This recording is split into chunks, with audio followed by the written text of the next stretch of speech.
Okay guys, welcome back. So today it's not so much of a sharpening video as a bit of a build video. Today we're going to be building a leather strop. Now I've got this quite large, as you can see, 3x1 piece of wood. We're going to do a dual-sided strop, and it's going to be near the full length of this. We don't really need to do that. You don't need that much leather on a strop at all, but it's something to have to hand, especially if you're working on really large blades such as swords and things like that. You do need a good length to work with. So we've got our wood and we've also got our leather. Now this is natural tanned leather.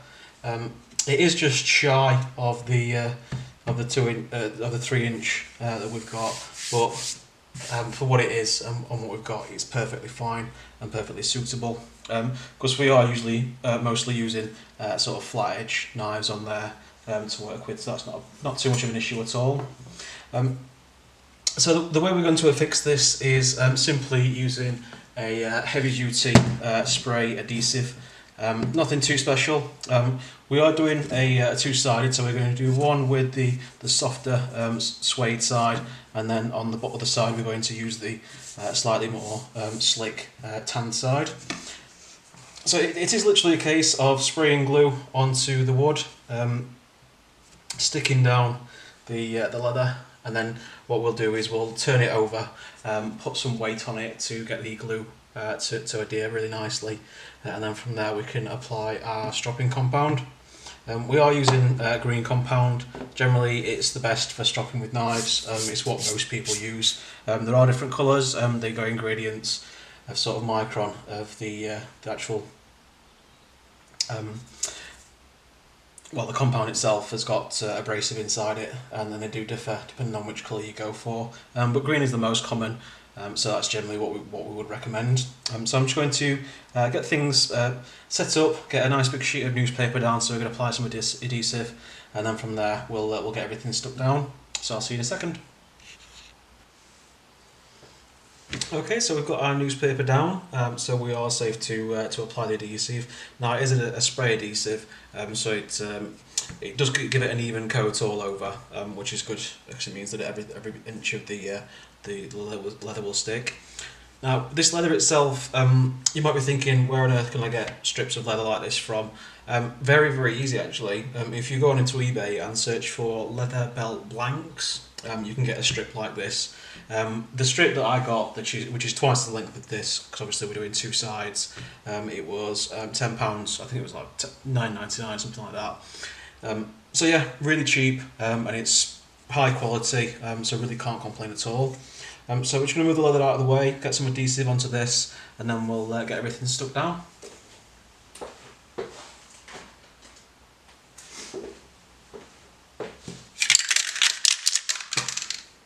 Okay, so this is just a spray all over, just a nice clean spray, make sure it's all coated.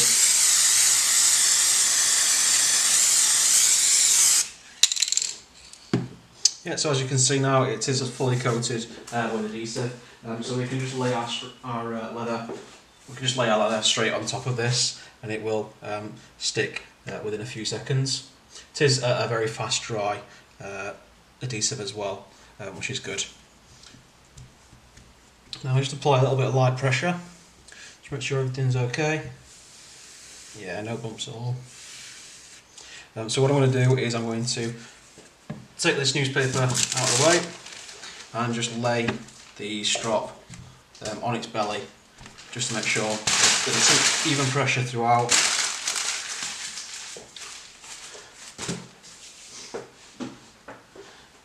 And then we're just going to apply a heavy weight on it for a short period, just to make sure everything sticks down correctly, and we're good to go from there.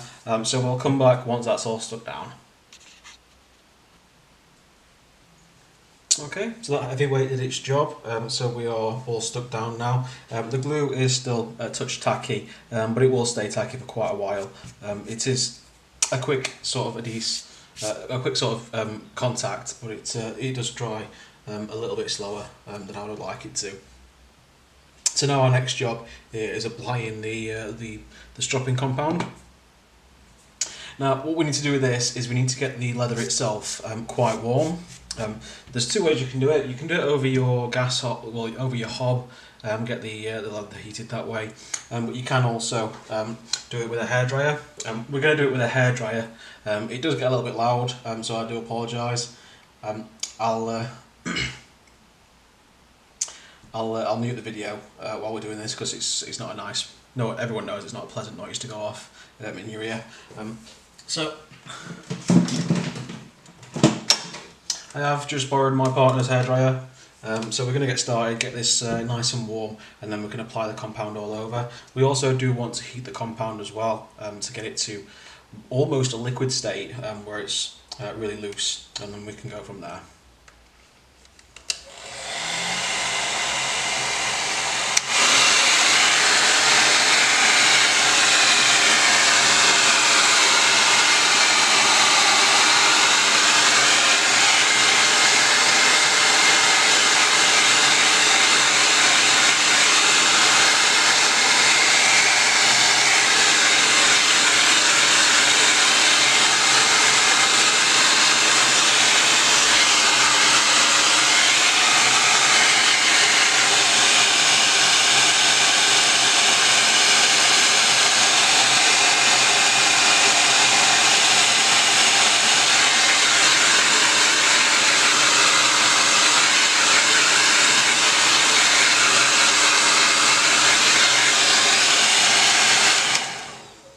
I think the best thing we can do for this one is to do it in sections, just because of the sheer size of it.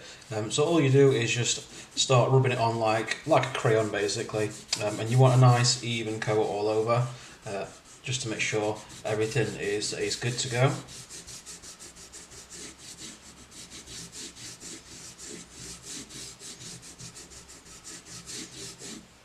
And then from there, you just want to heat it again, just to let it sort of soak into the leather itself, to give it really load the leather with the compound.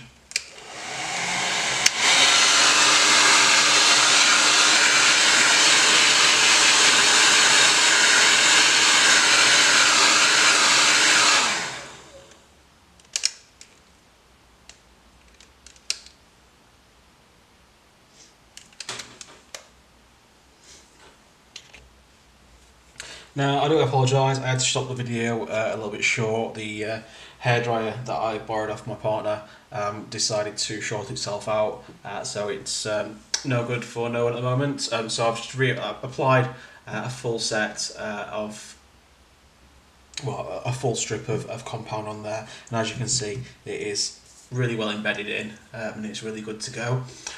So it's really useful because no matter what size of knife that you're going to use, you can start anywhere and you can comfortably strop the entire knife very, very easily. And you can do nice long strokes with it as well, just to make sure that you're getting every millimetre of the blade covered. Now this itself, with it being a green compound, you will be able to get a mirror polish if you put a little bit of work into it. Now with a strop, of course, you don't want to put too much pressure at all on there, just because it can damage the leather itself. Just let the polish do its job.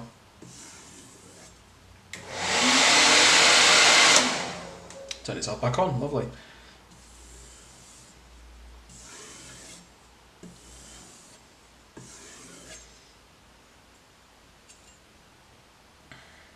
Yeah, it gets a beautiful shimmer on it. This has got a very, very small bevel on the end, so you can't hardly see it at all. But it does come out really well. You have to get quite up close to it, and it does get it absolutely razor sharp. I'll just show you.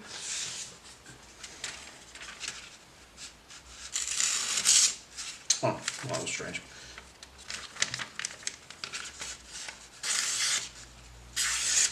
Yeah, as you can see, there's hardly a whisper from it at all. It just glides straight through. It didn't then. I think this is just poor quality paper, to be fair. I've always sort of struggled a bit with it, even with the sharpest knives that I have, which is a shame because it's all I've got at the moment. But even the smaller Santoku knives, you can use it on it really well as well. It will get these polished up really nicely. Looks like I've got a bit of gunk on that knife actually. Yeah, that needs clean. I'll not sharpen that one up. Which one do I have?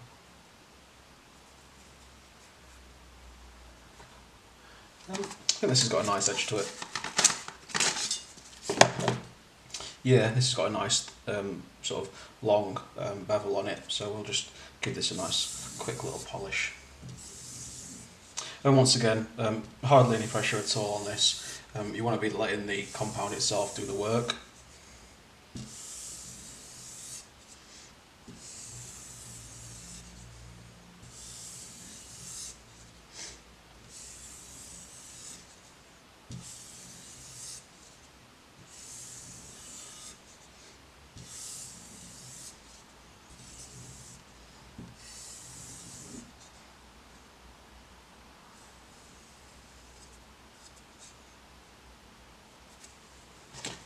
Wipe.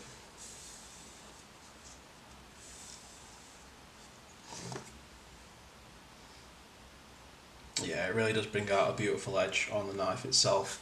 Let's just see how sharp this one is.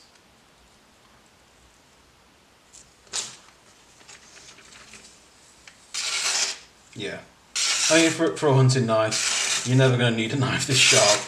It is ridiculously sharp for what it is, especially with the width of the knife as well.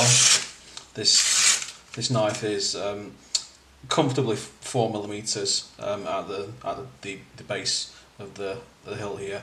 So you'll never need a knife this size, this sharp. It's more for hacking and things like that. But just for the fun of it, we got it this sharp. No reason not to.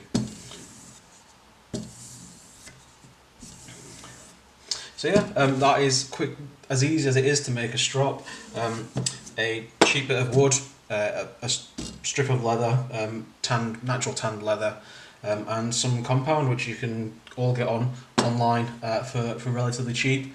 And it is a game changer when it comes to knives. It really does make a difference to the quality of the edge. So thanks for joining me. We'll see you again soon, and don't forget to like and subscribe.